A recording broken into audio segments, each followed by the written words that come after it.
యొక్క ఘనమైన నామాన్ని బట్టి ప్రతి ఒక్కరికి వందనాలు చెల్లిస్తూ ఉన్నాను. నిరంతరము నీతో ఉండేటువంటి ఆయన బట్టి నువ్వు నిత్యమును స్తుతించాలి. రోమిలికి రాసినటువంటి పత్రిక 12వ అధ్యాయము 2వ వచనం.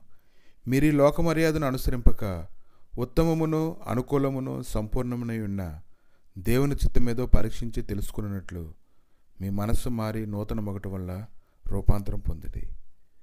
కనుక ఎందుకు ఇటువంటి మాటని ప్రభు ఉదయకాలం నీతో మాట్లాడుతూ ఉన్నారంటే, ఈ లోక మర్యాదను బట్టి కాదు కానీ ఉత్తమమైనది, అనుకూలమైనది, సంపూర్ణమైనది ఆయన ఉద్దేశాలు నువ్వు ఎరిగి ఆయన నిరంతరము నీతో ఉండినట్లుగా ఈరోజు నీ మార్గాన్ని నీవే సరళం చేసుకోవాలని ఆయన మాట్లాడుతూ ఉన్నారు. కీర్తన గ్రంథము 136వ అధ్యాయము 2వ వచనం.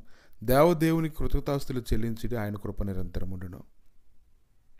ఎఫ్సీలు రాసిన పత్రిక 3వ అధ్యాయం 21వ వచనంలో, మనలో కార్యసాధకమైన తన శక్తి చొప్పున మనం అడుగు వాటన్నిటికంటేనో ఊహించు వాటన్నిటికంటేనో అత్యధికముగా చేయగల శక్తిగల దేవునికి క్రీస్తు యేసు మూలముగా సంఘములో తరతరములు సదాకాలం మహిమ కలుగును గాక. ఆమేన్.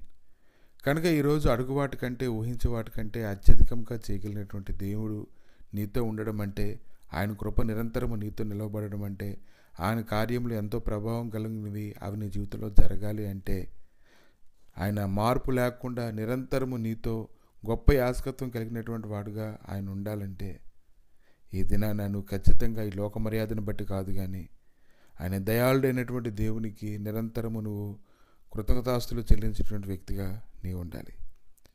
ఎప్పుడైతే నిన్ను మార్చుకోవడం ప్రారంభిస్తూ ఉంటావో, యెరూషలేము చుట్టూ పర్వతములు ఉన్నట్లు ఆయన నీతో కూడా ఉంటారు. తన ప్రజల చుట్టూ అతను ఉండడం ప్రారంభిస్తూ ఉంటాడు. కాబట్టి ఆయన ద్వారా మనం దేవునికి ఎల్లప్పుడూ స్తుతియాగం చేయాలి. ఆయన నామాన్ని ఒప్పుకోవాలి. జహఫలం అనేది ఆయన సన్నిధిలో అర్పిస్తూ ఉండాలి. కాబట్టి ఎంతోమంది అన్ని జనులే ఆయన స్తుతిస్తూ ఉన్నప్పుడు, సర్వజనులు కూడా ఆయన సన్నిధిలో సాగిలపడుతూ ఉన్నప్పుడు, ఆయన పేరు పెట్టబడి ఆయన సన్నిధిలో నిలబెట్టినటువంటి నీ దేవునికి నువ్వెంత నమ్మకంగా ఉండాలో నువ్వు నిరంతరము చెప్పాలి. దేవా, నీకు యుగయుగముల వరకు నీకు మహిమ కలుగునుగా. కానీ కనుక ఈ దినాన ఆయన యొక్క సన్నిధి నీతో ఉంది కనుక, ఆయన మూలంగా ఆయన ద్వారా ఆయన నిమిత్తము సమస్తము కలిగి ఉన్నావు కనుక, ఈ దినాన ఆయన నీతో ఉండడం వల్ల ఎంత గొప్ప భాగ్యము చూడండి. పరిశుద్ధ గ్రంథంలో ఎంతోమంది భక్తులు ఆయన కొరకు జీవించారు, అగ్నిమంటల్లో ఉన్నారు, ఇంకా అనేక రకాలైనటువంటి శ్రమలు పొందారు. అయినప్పటికీ కూడా ఆయన బట్టి ఎంతగానో వారు ఆనందించడాన్ని మనం చూస్తూ ఉన్నాం.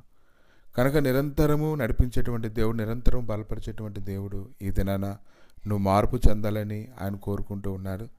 ఆయన కొరకు ఆయన తన ద్వారా దేవుని వద్దకు వచ్చేవారి పక్షంగా విజ్ఞాపన చేయడానికి నిరంతరము జీవిస్తున్నాడు కనుక, వారిని సంపూర్ణంగా రక్షించడానికి శక్తిమంతుడి ఉన్నాడు కనుక, ఈరోజు ఎంతోమంది దేవదూతలు ఆయన సింహాసనం చుట్టూ, పెద్దల చుట్టూ వారు నిలబడి ఉండి వారి సింహాసనంతో సాష్టాంగపడి ఆమేన్ ఆమేన్ యుగయుగముల వరకు మా దేవునికి స్తోత్రము, మహిమయు, జ్ఞానమును, కృతజ్ఞతలు అని చెప్తూ ఉన్నప్పుడు, ఆయన గొప్ప సన్నిధి నీతో కూడా వెంబడిస్తూ ఉన్నప్పుడు, ఆయన కొరకు నువ్వు రూపాంతరం చెందడానికి నువ్వు ఎంతగా ప్రయాసపడాలో నువ్వు ఆలోచన చేసుకోగలగాలి. కనుక ఈ ఉదయకాలాన్ని ఆయన మహాత్యం కలిగినటువంటి సన్నిధి నీ కొరకు సిద్ధపరచబడి ఉంటుండగా ఆయన కృతజ్ఞతాస్తులు చెల్లించడానికి నువ్వు సిద్ధపడాలి. మార్పు చెందడానికి హృదయపూర్వకంగా ఆయన సన్నిధిలో నువ్వు సాష్టాంగపడాలి. ఆయన ఎలాగైతే ఆలోచన చేస్తున్నాడో ఆలోచనలు నీ హృదయంలోనికి వచ్చేలాగా నిన్ను సిద్ధపరచుకోగలగాలి.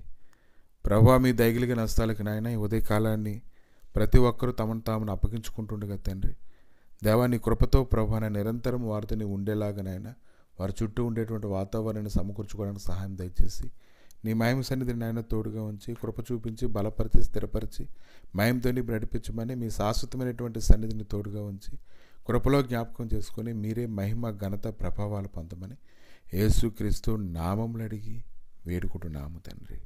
ఆమేన్.